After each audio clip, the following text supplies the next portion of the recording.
Assalamualaikum warahmatullahi wabarakatuh. Salam Om Swastiastu, Namo Buddhaya, salam kebajikan, salam sejahtera bagi kita semua.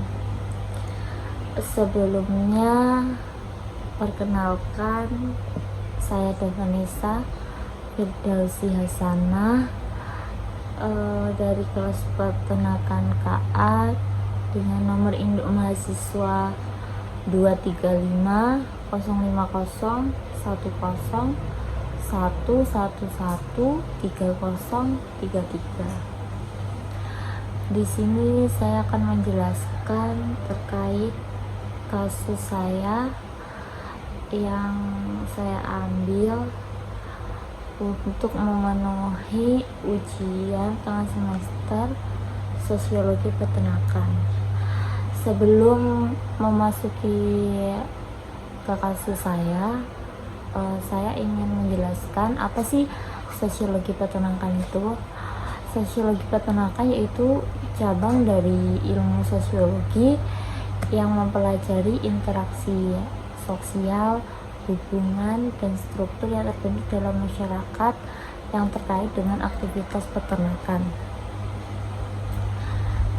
Dalam konteks ini, sosiologi peternakan mengkaji bagaimana manusia, khususnya para peternak, berinteraksi dengan lingkungan sosial dan fisik di sekitar mereka, termasuk hewan ternak, teknologi, kebijakan, budaya, dan aspek ekonomi yang memengaruhi sistem peternakan.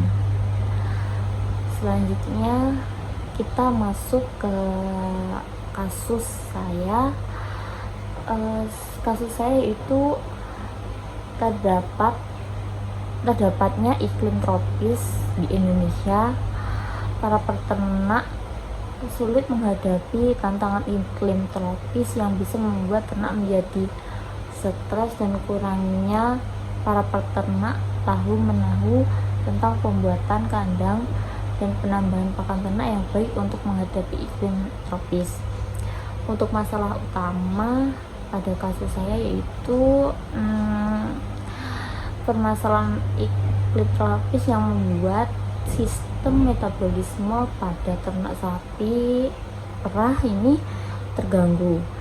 Hal ini akhirnya menjadi kasus dan hambatan bagi para peternak Indonesia dikarenakan kurangnya pengetahuan untuk menghadapi hal tersebut, sehingga mengalami pertumbuhan pada sapi perah pada musim kemarau yang mencapai suhu 18 derajat Celcius mengalami penurunan masa pertumbuhan.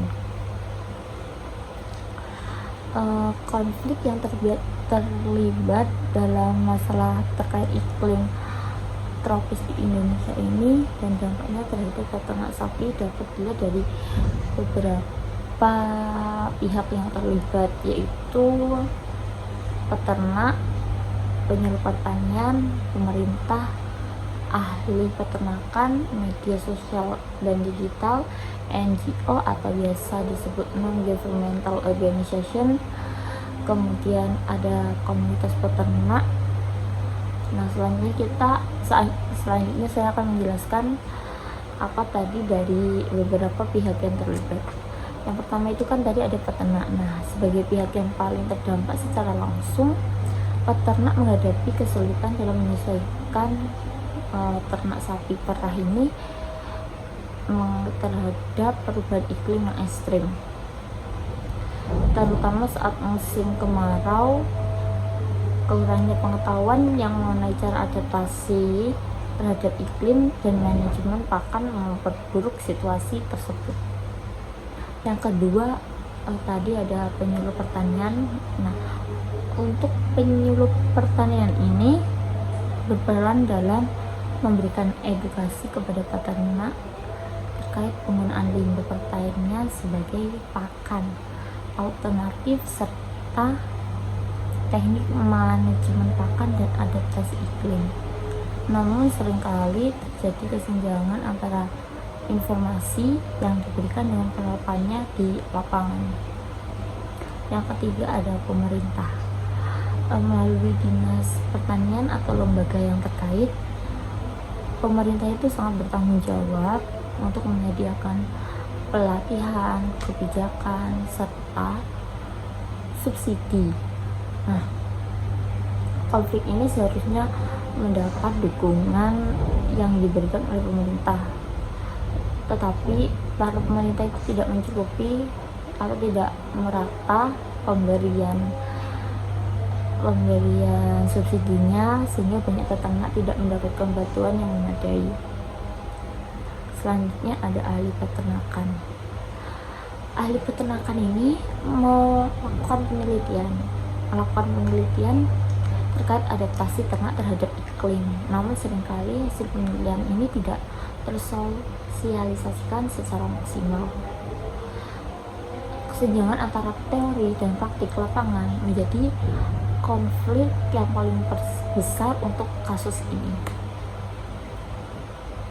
Terus tadi selanjutnya kan ada yang keempat yang kelima ada media sosial dan digital. Nah, media ini digunakan untuk menyebarkan informasi terkait perubahan iklim dan solusinya. Nah, seandainya ada iklim yang tiba-tiba itu bergantian, tiba-tiba panas, itu ada informasi dari media digital gitu. Tapi para peternak itu cukup jarang untuk mengakses media sosial dan digital itu, karena menciptakan kesenjangan digital yang bisa memicu perbedaan dalam tingkat pengetahuan di antara para peternak tersebut. Tadi selanjutnya ada NGO. NGO yang biasa kita sebut non-governmental organization. NGO ini berperan dalam memberikan pelatihan, bantuan, dan pendanaan, namun keterbatasan sumber daya membuat partisipasi mereka tidak selalu bisa mencakup semua peternak yang membutuhkan.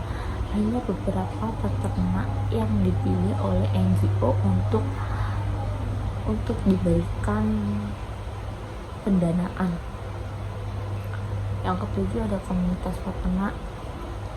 Komunitas ini seharusnya menjadi tempat bertukar pendapat antara para peternak untuk mencari solusi dari permasalahan ini.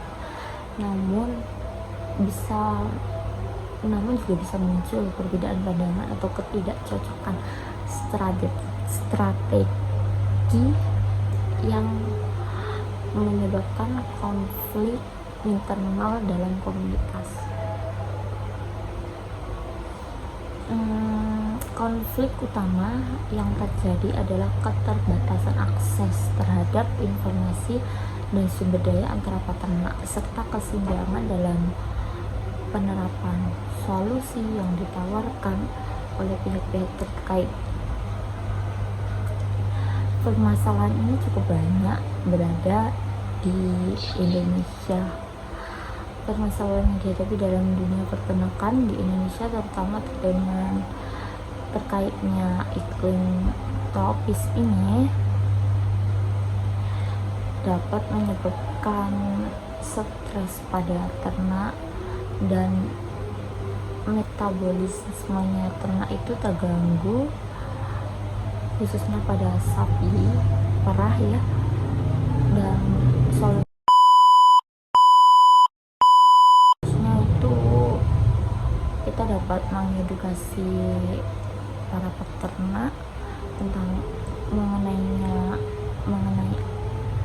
pentingnya adaptasi terhadap perubahan iklim, termasuk manajemen pakan yang baik, terus dengan pembangunan kandang yang mendukung, seperti kita berikan kipas atau blower pada musim kemarau.